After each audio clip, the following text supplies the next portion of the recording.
नमस्कार, गौर छत्तीसगढ़ में आपका स्वागत है। मैं हूं आपके साथ दिव्यांश जोशी। छत्तीसगढ़ में हेलीकॉप्टर पॉलिटिक्स शुरू हो गई है। मुख्यमंत्री भूपेश बघेल हेलीकॉप्टर से प्रदेश का दौरा कर रहे हैं। वहीं मंत्री टीएस सिंहदेव, मंत्री रविंद्र चौबे, कवासी लखमा भी हेलीकॉप्टर से दौरे कर रहे हैं।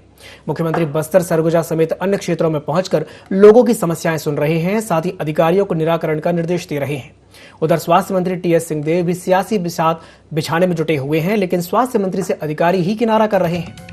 सिंहदेव ने यह आरोप लगाया है कि अधिकारी सुन नहीं रहे हैं। जगदलपुर में कलेक्टर और एसपी भी उनसे मिलने नहीं पहुंचे, जिस पर टीएस सिंहदेव ने नाराजगी जताई है। उधर भाजपा ने इस घमासान पर सरकार पर निशाना साधा है। पूर्व सीएम डॉक्टर रमन सिंह ने कहा कि सरकार भ्रष्टाचार में लिप्त है।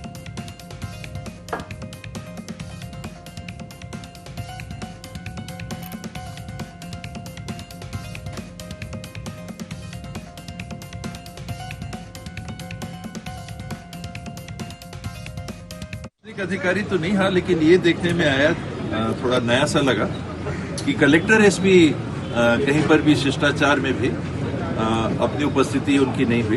दंतेवाड़ा में भी नहीं हुई, यहाँ भी नहीं हुई। तो एक सामान्य सी चीज है कि शिष्टाचार रखना चाहिए। आपसे उम्र में कोई बड़ा आया है, आपसे प्रोटोकॉल में कोई बड़ा आया है, तो सामान्य शिष्टाचार है कि आके आपको, इसमें कोई छोटा नहीं होता, कोई बड़ा नहीं होता।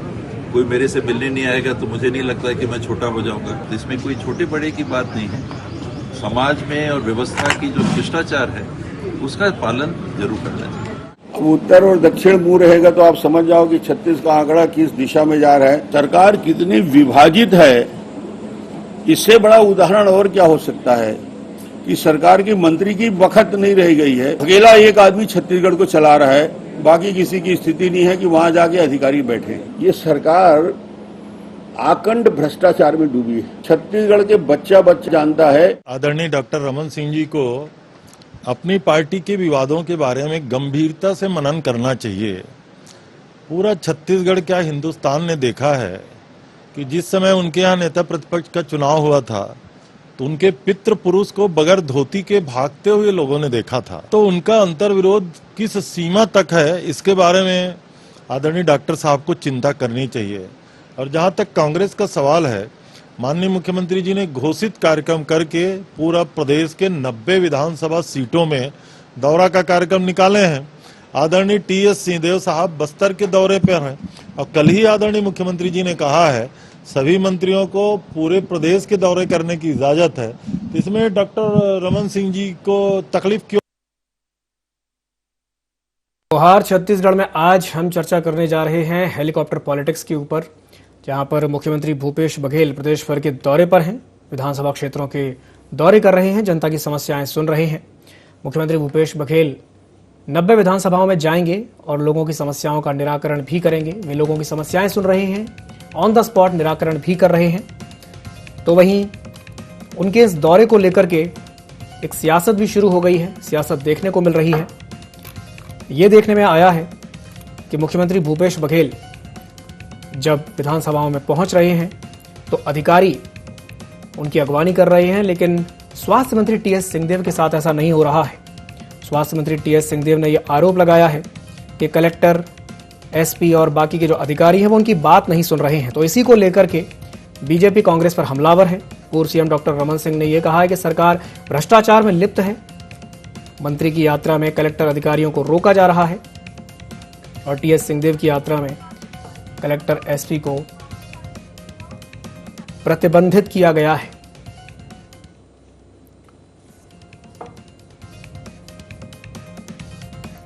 तो आज इस विषय पर हम चर्चा करने जा रहे हैं। हेलीकॉप्टर पॉलिटिक्स के ऊपर आज हम चर्चा करेंगे। टीएस सिंहदेव, स्वास्थ्य मंत्री टीएस सिंहदेव के दौरे से अधिकारियों ने दूरी बना ली है। टीएस सिंहदेव से मिलने के लिए कलेक्टर, एसपी नहीं पहुंचे हैं। तो आज इसी विषय पर हम चर्चा करेंगे। और विषय पर चर्चा करने से पहले जो हमारे मेहमान हैं आज इस चर्चा में जो हमारे साथ जुड़ेंगे उनसे आपका परिचय करवा दूं। हमारे साथ अजय गंगवानी जी जुड़ेंगे जो कि कांग्रेस प्रवक्ता हैं, साथ ही साथ बीजेपी का पक्ष रखने के लिए केएस चौहान जी जुड़ेंगे और हमारे साथ लखन चौधरी जी भी जुड़ेंगे जो कि राजनीतिक विश्लेषक हैं। आप तीनों मेहमानों का बहुत बहुत स्वागत है ND24 में। सबसे पहले शुरुआत करते हैं अजय गंगवानी जी से। अजय गंगवानी जी, मैं आपसे ये जानना चाहूंगा कि मुख्यमंत्री भूपेश बघेल दौरे कर रहे हैं, जा रहे हैं अलग अलग विधानसभाओं में जाकर के जनता से देख रहे हैं, और बीजेपी ये कह रही है कि सरकार जो है वो भ्रष्टाचार में आकंठ डूबी हुई है। क्या कहेंगे इस पर?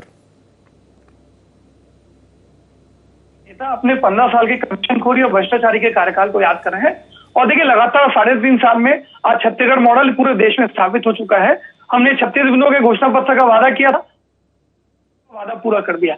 और देखिए, माननीय भूपेश बघेल जी आज प्रत्येक विधानसभा के 3 ग्राम का दौरा कर रहे हैं, जनता के बीच जा रहे हैं, वहां की जनता से, कार्यकर्ताओं से, जनप्रतिनिधियों से, अधिकारियों से मिलकर व्यक्तिगत रूप से 1 to 1 चर्चा करके सरकारी योजनाएं जो हमने आज आदिवासियों के लिए, गरीब के लिए, किसान के लिए, मजदूरों के लिए, युवाओं के लिए, महिलाओं के लिए, अलग वर्ग के लिए जो विभिन्न सरकारी योजनाएं बनाई है, उस वास्तविक योजनाओं का धरातल में क्या स्थिति है, इसके बारे में चर्चा कर रहे हैं, उनसे फीडबैक ले रहे हैं, जनता की भी समस्याओं को सुन रहे हैं, उनके सुझावों का स्वागत कर रहे हैं।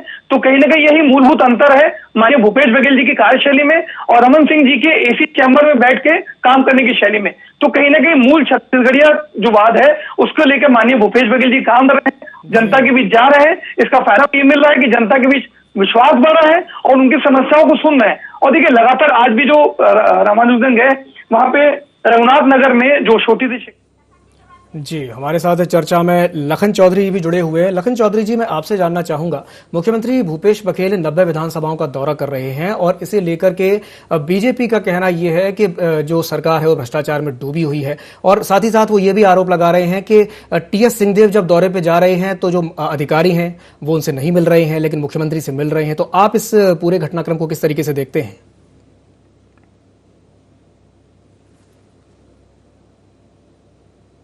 लखन जी, क्या आप मेरी आवाज सुन पा रहे हैं? बिल्कुल आ रही है मेरी आवाज। जी जी जी जी।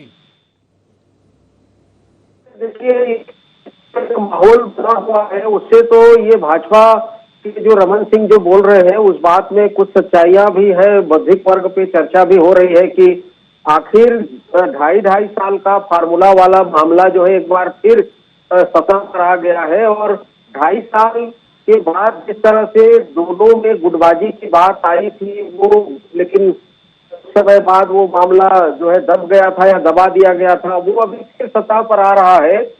और इससे एक मौका मिल गया है कि बाबा जो है बस्तर में दौरा कर रहे हैं, भूपेश बघेल सरगुजा में दौरा कर रहे हैं, और इस तरह से ये बातें भी अभी आ रही है छत्तीसगढ़ में कि ट्यूनिंग की कहीं पर कमी है दोनों के बीच में, जिसकी वजह से भी इस तरह की अफवाह फैलाने का मौका भाजपा को मिल रहा है। देखिए, मुझे लगता है कि कांग्रेस को इस अफवाह से बचाना चाहिए या बचना चाहिए, और इस दौरे के पहले यदि बघेल जी और टीएस सिंहदेव जी मिलकर बैठकर चर्चा कर लिए रहते और इस दौरे को एक सही रणनीति दिए रहते तो मुझे लगता है कि इस तरह के अफवाह फैलाने का मौका भाजपा को नहीं मिलता। और पब्लिक में भी एक परसेप्शन जो बन रहा है, निश्चित रूप से कांग्रेस में 2.5 साल का जो फार्मूला था वो फार्मूला कहीं ना कहीं अभी भी बना हुआ है। ये जो एक परसेप्शन बन रहा है, एक मैसेज जा रहा है पब्लिक में, इस परसेप्शन से भी कांग्रेस बच सकती थी।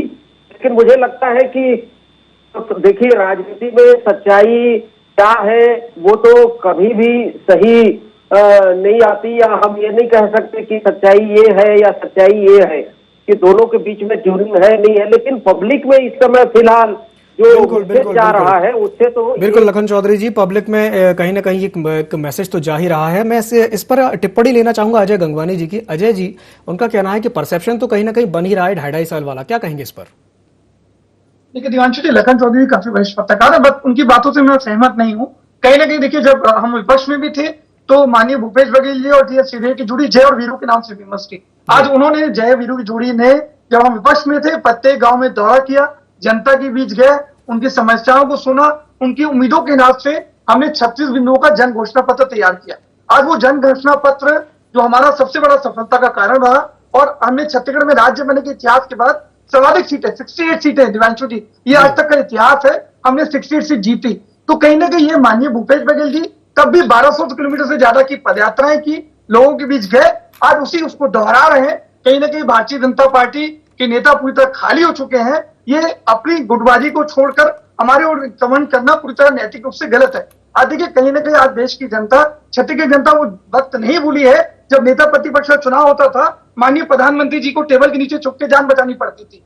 और ये आज 14 विधायक है, सत्ता की चाशनी जब तक थी दिव्यांशु जी, तब यहाँ लगातार जुड़े हुए थे। आज 14 विधायक होने के बाद भी रमन सिंह जी का अलग गुट है, प्रेम प्रकाश पांडे जी का अलग गुट है, बृजमोहन लाल जी का अलग गुट है, अजय चंद्राकर जी का अलग गुट है। इस प्रकार की गुटिया राजनीति करना ये भारतीय जनता पार्टी का चित्र है, जबकि कांग्रेस पार्टी में हमेशा आंतरिक लोकतंत्र है। और माननीय भूपेश बघेल जी आज अगर विभिन्न विधानसभा के प्रत्येक 3 ग्रामों में जा रहे हैं, जनप्रतिनिधियों का, जनता का, कार्यकर्ताओं की बातों को सुनकर त्वरित कार्रवाई कर रहे हैं और इस पर निर्णय ले रहे हैं, उनके हितों के लिए लगातार देखिए जो भी उनका स्पष्ट निर्देश है, जो 2 कार्रवाई उन्होंने ऑन द स्पॉट की है, कुसुमी के सीएमओ की बात करूं या आज जो है पटवारी की, ये दोनों जो निर्देश उनके द्वारा दिए गए हैं, ये स्पष्ट संदेश है कि छत्तीसगढ़ की जनता चाहे आदिवासी बिल्कुल स्पष्ट संदेश है, स्पष्ट संदेश है। अजय जी हमारे साथ चर्चा में के एस चौहान जी भी जुड़े हुए, वो कुछ कहना चाहते हैं।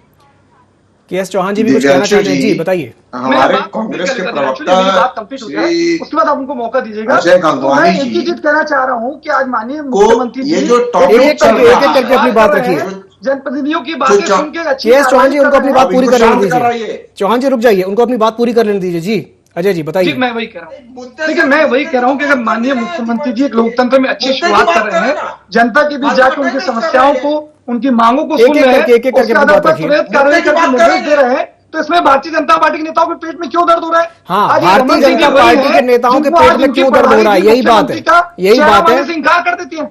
जी अजय जी, मैं प्रतिक्रिया ले लेता हूं के एस चौहान जी से। के एस चौहान जी वो सीधी सीधी बात ये कह रहे हैं कि भारतीय जनता पार्टी के नेताओं के पेट में दर्द क्यों हो रहा है, बताइए। हाँ, ये बात। अब मैं ये बताऊं कि हमारे कांग्रेस के जो प्रवक्ता हैं, उन्होंने जो टॉपिक चल रहा है उसकी बात तो बोली नहीं है और दूसरी बात बोलने जा रहे हैं। ये अच्छा हुआ इन्होंने 5-6 गुट बोले हैं भारतीय जनता पार्टी के, 14-15 गुट और 20 गुट 50 गुट नहीं बोले। ये बहुत आपका बहुत बहुत धन्यवाद। मैं ये बोलना चाहता हूं, ये जो चॉपर की बात है, सिर्फ चॉपर की बात नहीं है।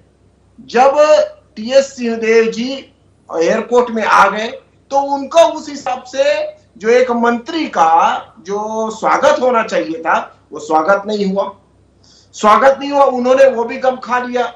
बेचारे अपने पैसे से चॉपर लेके आए, अपने पैसे से वो प्राइवेट चॉपर लिए और वहां तक पहुंचे। उसके बाद उनका स्वागत नहीं हुआ। हमारे मंडल अध्यक्ष का उससे ज्यादा अच्छा स्वागत होता है अगर कहीं जाते हैं तो। चौथी बात, उनका दर्द जब झलक गया जब एसपी और कलेक्टर जो कि प्रोटोकॉल में आता है वो भी मिलने नहीं आए। क्यों? क्योंकि इसके पीछे सबसे बड़ा कारण है ये तीनों चीजों का। कारण ये है कि जब मुख्यमंत्री जी हमारे वहां पर जाते हैं सरगुजा में, और सरगुजा में प्रभुत्व किसका है?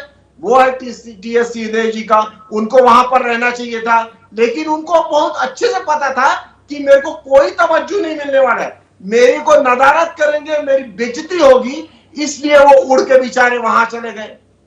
अब एक गलत झूठ और भ्रम फैलाने का प्रयास न करें। अजय जी उनको अपनी बात पूरी कर लेने दीजिए। अजय जी उनको पूरी बात कर लेने दीजिए। वहां पर तब इन्होंने अपना दौरा चालू कर दिया, और जब उनका दौरा हुआ तो कवासी लखपा जी ने अपना दौरा कर दिया, और जब कवासी लखपा जी का दौरा हुआ तो रविंद्र चौबे जी का दौरा चालू हो गया। क्यों? क्योंकि हेलीकॉप्टर इनको रोकना है, हेलीकॉप्टर और बेइज्जती करनी है टीएस सिंहदेव जी की, और मेन बात यह है कि उनकी प्रतिष्ठा को नीचा दिखाना है, उनका जो प्रभाव है वो नीचा करना है। क्यों? ये आज से नहीं चल रहा है, ये पहले से चल रहा है। ये 2.5 साल की जो काका और बाबा की लड़ाई है, वो हम पिछले साल भी हमारा जो छत्तीसगढ़ था वो सेकंड लहर में हमने देखा है कि क्या हाल हुआ। आज भी बूस्टर डोज में हमारा छत्तीसगढ़ 20वें स्थान पे है। वो 2.6 लोगों को ही बूस्टर डोज मिला है। क्यों? क्योंकि आप अपना प्रभुत्व जो टीएस सिंहदेव जी का जो ग्राफ है वो नीचे गिराना चाहते हैं। अगर उनका ऊपर हो गया ग्राफ तो आपकी 2.5 साल की जो कुर्सी है वो खत्म हो जाएगी। अब मैं ये बता दूं कि हम लोग के पेट में दर्द क्यों हो रहा है, ये आपका सवाल। चौहान जी चौहान जी, बता दूं कि चौहान जी एक सवाल मैं आपसे ये करना चाहूंगा, चौहान जी एक सवाल मैं आपसे ये करना चाहूंगा, हम ये देख रहे हैं, जनता ये देख रही है कि जो मुख्यमंत्री हैं वो 90 विधानसभाओं में जा रहे हैं, धड़ाधड़ डिसीजंस ले रहे हैं, लेकिन मैं आपसे ये जानना चाहूंगा कि बीजेपी ग्राउंड स्तर पर, जमीनी स्तर पर क्या कर रही है, लोगों से संपर्क कैसे कर रही है और उसकी क्या आगे की रणनीति है 2023 के लिए? जी, बिल्कुल मैं आऊंगा। तो पहला वाला सवाल जो था आपका कि हम लोग को दर्द क्यों हो रहा है, तो मैं उसका जवाब दे देता हूं आपको कि हम लोग को दर्द दे रहा है इसलिए क्योंकि हमारा जो छत्तीसगढ़ है वो 20वें स्थान पे आ गया है बूस्टर डोज लगा, एकदम खाली है। हमारा जो स्वास्थ्य और पंचायत जो सिस्टम है वो चरमरा गया है। हमारे जो स्वास्थ्य की जो आज कंडीशन है वो बहुत ज्यादा चरमराई हुई है। 2.6% आज बूस्टर डोज लगा हुआ है। ऐसे 16 लाख डोज अभी भी बचे हुए हैं सेकेंड डोज के, वो क्यों नहीं लगाए जा रहे हैं?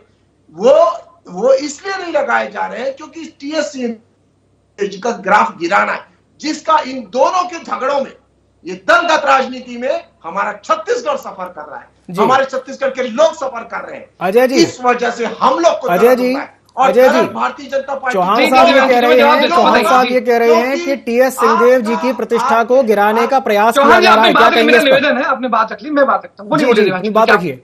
क्या बोल रहे थे दिवांशु जी, आप पूछना चाह रहे थे? 1% भी आप मुद्दे की बात नहीं करते, इधर उधर की बात कर रहे हैं।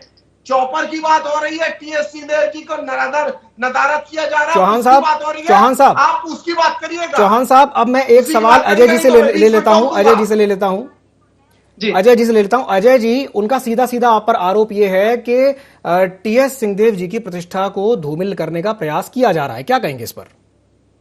दिवांशु, तो देखिए, सबसे पहले स्पष्ट कर दूं, भारतीय जनता पार्टी के नेता, उनके प्रवक्ता पूरी तरह खाली हो चुके हैं। अपनी भारतीय जनता पार्टी का पूरा जनाधार समाप्त हो चुका है, न केवल छत्तीसगढ़ की जनता में, इनके कार्यकर्ताओं में और दिल्ली के केंद्रीय नेतृत्व में इनकी विश्वसनीयता आज पूरी तरह समाप्त हो चुकी है। इसलिए पूरे खाली होने के बाद आज इस प्रकार की कल्पना की घोड़े दौड़ने का प्रयास यहाँ चौहान जी कर रहे हैं, जो पूरी तरह गलत है। मैंने आपको अपने वक्तव्य के शुरू में ही कहा कि ये जय और वीरू की जोड़ी है, दोनों मिलकर छत्तीसगढ़ में आज घोषणा पत्र के माध्यम से 68 सीटों में छत्तीसगढ़ में कांग्रेस पार्टी को जीत दिलाई।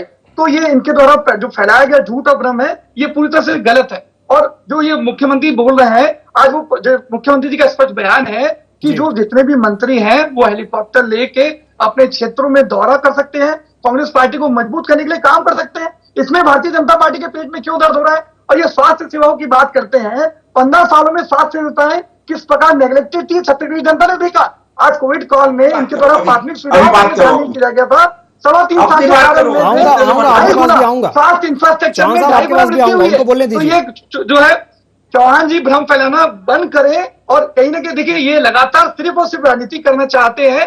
छत्तीसगढ़ की जनता के हितों की जब बात आती है, 9 लोकसभा सांसद है, 2 राज्यसभा सांसद है, इनकी केंद्रीय मंत्री है, राष्ट्रीय उपाध्यक्ष है। आज देखिए दिवांशु जी, पहले 10 ट्रेनें, उसके बाद 23 ट्रेनें और कल जो है 17 ट्रेनें, इस प्रकार लगभग कुल मिलाकर 45 से ज्यादा ट्रेनें कैंसिल की जाती है। कोयले की गलत नीति के कारण आज गर्मी और शादी के सीजन में आम जनता को तकलीफ होती है। उस संबंध में चौहान जी ने आवाज उठाए, मोदी और अमित शाह के समय कोई नैतिक साहस नहीं है। आज ये विपक्ष में विरोध करने के नाम पर छत्तीसगढ़ के हितों हमारे साथ चर्चा में लखन चौधरी जी भी जुड़े हुए, मैं एक सवाल उनसे भी कर लेता हूं, आपके पास वापस आऊंगा। लखन चौधरी जी, मैं आपसे ये जानना चाहूंगा कि मुख्यमंत्री भूपेश बघेल लगातार दौरे कर रहे हैं, जनता से लगातार संपर्क कर रहे हैं, डिसीजंस भी वो बराबर से ले रहे हैं, लेकिन बीजेपी जो है वो इसे लेकर के पलटवार कर रही है और बीजेपी का कहना यह है कि टीएस सिंहदेव जब दौरे पर जाते हैं तो उन्हें अधिकारी और जो कलेक्टर और एसपी हैं वो नहीं मिल रहे हैं, लेकिन मुख्यमंत्री को मिल रहे हैं। तो आप इस पर क्या कहेंगे? तो क्या यह कहा जाए कि कहीं ना कहीं एक अंतरकलह वाली बात सामने आ रही है? देखिए, अंतरकलह तो नहीं है दिव्यांशु जी। देखिए, मामला ये है कि इस तरह की खबरें जो है फीडबैक बस्तर से आ रही है कि बाबा के सपोर्ट में या कहें या बाबा जी के स्वागत में या सम्मान में जो भी हो एसपी कलेक्टर नहीं आ रहे हैं, तो इस तरह की फीडबैक तो है जी। देखिए, ये जो यात्रा हो रही है वो ठीक है कि भूपेश बघेल जी की लोकप्रियता इस समय छत्तीसगढ़ में चरम पर है। पब्लिक से कनेक्ट करने में भूपेश बघेल जी मोदी के तरह ही, मोदी के टक्कर के आदमी है, इसमें कहीं कोई शक नहीं है, दो राय नहीं है। निश्चित रूप से कांग्रेस के पक्ष में माहौल है, सब कुछ ठीक है, लेकिन बाबा और भूपेश के बीच की जो दरारों की जो खबरें हैं या हम कहें अफवाहें हैं, ये अफवाह अभी भी बना हुआ है और इसका फायदा भाजपा उठाने के लिए लगी हुई है। निश्चित रूप से विपक्ष में है तो भाजपा का तो काम ही है कि अफवाह फैलाकर, यदि दरार कम भी है तो उस दरार को ज्यादा फैलाकर, अफवाह फैलाकर उसका फायदा उठाएगी निश्चित रूप से। लेकिन इसमें कांग्रेस को नुकसान है और मैं गंगवानी में हमारे भाई साहब के माध्यम से मैं ये कांग्रेस को ये संदेश देना चाहूंगा कि कांग्रेस को इसको मैनेज करना है कि आप दोनों के बीच में इस तरह की कोई दुराव या टकराव या इस तरह की मतभिन्नता नहीं है और एक है तो क्योंकि इसका नुकसान कांग्रेस को होगा अंततः अगले साल जो चुनाव है उस चुनाव में। इसलिए कांग्रेस को इस पर सोचना चाहिए, भूपेश बघेल को सोचना चाहिए और अपने मंत्रिमंडल को साथ लेके रणनीति बनाकर जो है इस तरह के दौरे करने चाहिए जिससे जनता के बीच में भाजपा को यह मौका न मिले। मेरा यह कहना है कि भाजपा बेवजह जो है इस अफवाह का फायदा उठाकर पब्लिक में कांग्रेस के विरुद्ध में बिल्कुल भाजपा बेवजह इसका फायदा ना उठा पाए, इस बात का ध्यान कांग्रेस को रखना होगा। हमारे पास क्योंकि समय की कमी है। आप तीनों मेहमानों का हमारे साथ जुड़ने के लिए बहुत बहुत धन्यवाद। अजय जी आपका भी बहुत बहुत धन्यवाद, चौहान साहब आपका भी बहुत बहुत धन्यवाद, लखन चौधरी जी आप भी हमारे साथ जुड़े, आपका भी बहुत बहुत धन्यवाद। समय की हमारे पास कमी है तो आज जिस विषय पर हमने चर्चा की है हेलीकॉप्टर पॉलिटिक्स को लेकर के बीजेपी और कांग्रेस दोनों ही एक दूसरे पर हमलावर हैं और अब देखने वाली बात यह होगी कि किस तरीके से ये जो पॉलिटिक्स इसका अंत होता है ये समय आने वाला समय ही बताएगा। तो गुहार छत्तीसगढ़ में आज के लिए फिलहाल इतना ही, मुझे दीजिए इजाजत और आप बने रहिए IND24 के साथ।